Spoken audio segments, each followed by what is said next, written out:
Nous sommes à présent avec Louis Azaïs, expert bourse pour TV Finance. Bonjour Louis. Bonjour à tous. Alors on va regarder ensemble les market movers ce matin et on va commencer avec Airbus. Effectivement, donc Airbus qui est quand même un des poids lourds du CAC 40. Et ce qui est bien, c'est que ce poids lourd du CAC 40, en fait, il se comporte avec une bonne attitude ce matin. Donc alors pourquoi une bonne attitude? On est venu tester ici une moyenne mobile intéressante. Ouais, désolé, on est venu ici tester une moyenne mobile intéressante, c'est la moyenne 100, et qui passe aux alentours de 89. Et quand vous regardez, désolé de vous déranger, mais pour une fois on a une petite figure technique, et c'est une figure de consolidation qui a commencé le 28 février. Alors qu'est-ce qu'on entend par figure de consolidation? C'est quand par exemple le marché haussier, il commence à faire du surplace pendant 2-3 semaines, et en fait pendant cette phase de surplace, ça permet en fait au marché de prendre un second souffle pour repartir de l'avant. Donc ça c'est possiblement ce qui pourrait arriver sur Airbus, et si donc tel était le cas, on ne devrait pas enfoncer la zone des 89, et après on devrait repartir à la hausse pour faire des nouveaux plus hauts historiques. Et ces plus hauts historiques, en fait, ils correspondraient en plus à la zone psychologique des 100 euros. C'est vrai qu'il y a des choses qu'il faut prendre en compte, notamment les seuils psychologiques sur les actions. Hein. Et donc c'est vrai que le précédent plus haut historique, c'était 98,50. Et donc normalement, si la dynamique reste haussière sur les marchés en général, elle restera aussi donc sur Airbus. Et donc Airbus devrait atteindre les 100 et voire même les dépasser. Donc ça, c'est le premier point au niveau des poids lourds. On avait aussi au niveau des poids lourds, c'est STM. Donc STM, enfin poids lourd, c'est une façon de parler, elle fait partie du CAC 40, hein, c'est pas comparable STM en termes de CAPI et Airbus. On va regarder donc STM. Donc alors pourquoi en fait on a ces valeurs technologiques comme ça qui reprennent? C'est un petit peu dans le sillage du Nasdaq. Hein.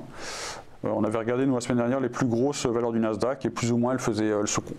C'était pas la catastrophe, voilà, elle tenait. Et là aussi, sur STM, on a un peu la même figure, même si ça n'a rien à voir avec Airbus, c'est-à-dire on a une grosse consolidation. Sur Airbus, on a vu une petite figure depuis 2-3 semaines, et en fait, si vous juste changez le zoom, d'une certaine façon, vous pouvez dire que depuis le 7 novembre, ce que fait STM, même s'il y a des grandes variations, quand même, puisqu'on est passé de 21 à 16, l'idée c'est plutôt là aussi un marché qui reste haussier et une phase de consolidation intermédiaire.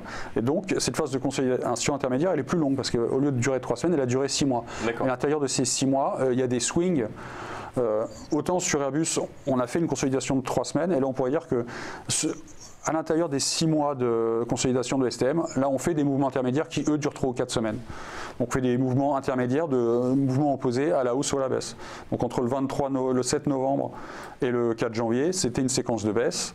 Après on a fait une autre séquence de hausse entre le 7 janvier et le 18 janvier. Et après entre le 18 janvier et le 12 février, on a fait une séquence de baisse. Donc on fait voilà comme ça des sortes de zigzags. Et a priori ces zigzags, là aussi l'idée principale c'est qu'on doit repartir de l'avant. Si le marché reste haussier, donc si les indices boursiers américains restent haussiers, si le CAC 40 reste haussier, a priori ça a l'air d'être le cas, donc on devrait repartir de l'avant. Et si STM doit repartir de l'avant, donc quels seront les objectifs? Il y aura la zone des 20,50 et la zone des 21,30, sachant qu'aujourd'hui on vaut quand même dans les 18,60. Et donc le support clé ici c'est la zone vers 16,60. Vers 16,60. Donc il y a un micro STM d'une certaine façon, Soitec. Pourquoi? Parce que STM et Soitec, les deux sont spécialisés sur les semi-conducteurs. Vous voyez Soitec, plus ou moins aussi, on voit que c'est le même secteur et comme par hasard c'est le même graphique. Et donc elle aussi. On voit une tendance très similaire quand même entre Soitec et STM. Voilà. Donc elle a commencé à faire cette consolidation elle aussi le 6 novembre. Donc on a tapé 2 fois, donc elle est plus horizontale que sur STM. Il y a une zone de support importante ici vers 55. 2 fois on a échoué dessus et maintenant donc on essaie de repartir vers les résistances vers 66,56 et 71,40. Mais l'idée est la même en fait, c'est qu'STM et Soitec normalement elles doivent repartir de l'avant. Sinon vous m'aviez dit tout à l'heure que Eramet et Klépierre, c'est ces deux valeurs qui ont plutôt bougé vendredi dernier, voir un petit peu ce qui s'est passé. Donc je rappelle que Eramet, on était à plus 6,71% à la clôture vendredi. Effectivement, donc Eramet, comme vous le dites, c'est un update sur une des valeurs qui avait le plus bougé vendredi. Donc c'est pour les investisseurs ou les investisseurs qui peut-être étaient intéressés par le titre pour voir comment évolue la situation. Donc Eramet, il faut bien voir, c'est une minière, mais c'est une minière qui est particulière. Pourquoi? Parce que déjà elle est en Nouvelle-Calédonie, elle est plus ou moins leader mondial du manganèse et leader mondial aussi, je crois, du nickel. Mais elle est décorrélée par rapport à son secteur en fait. C'est-à-dire que le secteur des valeurs minières type AngloGold, type Antofagasta, Glencore, etc. Elle a vraiment, BHP Billiton, elle a vraiment une évolution qui est propre. Et l'évolution à l'heure actuelle sur Eramet, c'est qu'elle est dans une forte dynamique haussière. Ça lui arrive régulièrement.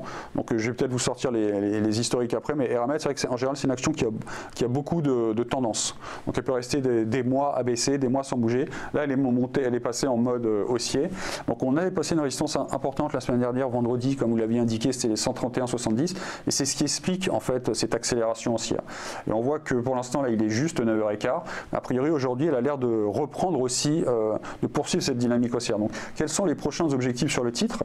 Donc il y aura 143,77 et après 169,18. Donc c'est vrai qu'il y a du potentiel sur Eramet. Donc là c'est vraiment quelque chose de typique lié à cette situation qui est vraiment particulière d'un point de vue juridique et par rapport aux actionnaires, et sinon l'évolution aussi du manganèse et du nickel. Donc on va, allez-y. Alors rapidement, ouais, donc on va parler de Clépierre. Clépierre donc, qui clôturait à plus 3,60 vendredi, suite notamment à une actualité.